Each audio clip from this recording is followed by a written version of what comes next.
भगवान कृष्ण को राजनीति और कूटनीति में दक्ष माना गया है। उनकी नीति छलपूर्ण नहीं थी। जब युद्ध में कौरवों ने अभिमन्यु को धोखे और नियम विरुद्ध मारकर नियम भंग किया, तो फिर पांडव भी नियम पर चलने के लिए बाध्य नहीं रह गए थे। युद्ध के पहले भी कौरवों ने छलपूर्ण तरीके से पांडवों को वनवास भेजा और कई तरह के त्रास दिए थे। ऐसे में भगवान श्री कृष्ण ने पांडवों को बचाने के लिए जो भी किया वह सत्य और धर्म की रक्षार्थी था। तो आओ जानते हैं कि भगवान श्री कृष्ण ने कैसे अपनी कूटनीति से पांडवों को युद्ध में जीत दिलाई। भगवान कृष्ण को राजनीति और कूटनीति में दक्ष माना गया है। उनकी नीति छलपूर्ण नहीं थी। जब युद्ध में कौरवों ने अभिमन्यु को धोखे और नियम विरुद्ध मारकर नियम भंग किया, तो फिर पांडव भी नियम पर चलने के लिए बाध्य नहीं रह गए थे। युद्ध के पहले भी कौरवों ने छलपूर्ण तरीके से पांडवों को वनवास भेजा और कई तरह के त्रास दिए थे। ऐसे में भगवान श्री कृष्ण ने पांडवों को बचाने के लिए जो भी किया वह सत्य और धर्म की रक्षार्थी था। तो आओ जानते हैं कि भगवान श्री कृष्ण ने कैसे अपनी कूटनीति से पांडवों को युद्ध में जीत दिलाई। कर्ण से इस तरह बचाया अर्जुन को।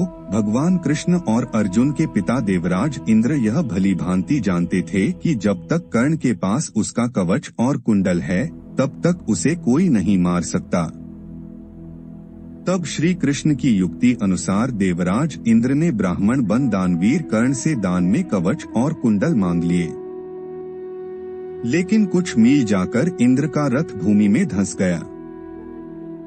तभी आकाशवाणी हुई, देवराज इंद्र, तुमने अपने पुत्र अर्जुन की जान बचाने के लिए छलपूर्वक कर्ण की जान खतरे में डाल दी है। अब यह रथ यहीं धंसा रहेगा और तू भी यहीं धंस जाएगा। तब इंद्र ने आकाशवाणी से पूछा, इससे बचने का उपाय क्या है? तब आकाशवाणी ने कहा, अब तुम्हें दान दी गई वस्तु के बदले में बराबरी की कोई वस्तु देना होगी। तब इंद्र वे फिर से कर्ण के पास गए और उन्होंने कवच और कुंडल वापस देने का कहा, लेकिन कर्ण ने लेने से इनकार कर दिया।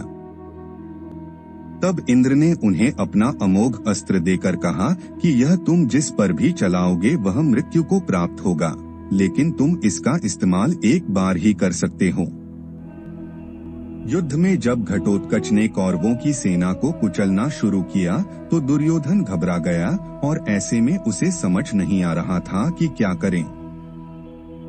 तब कृष्ण ने कर्ण से कहा कि आपके पास तो अमोघ अस्त्र से जिसके प्रयोग से कोई बच नहीं सकता, तो आप उसे क्यों नहीं चलाते?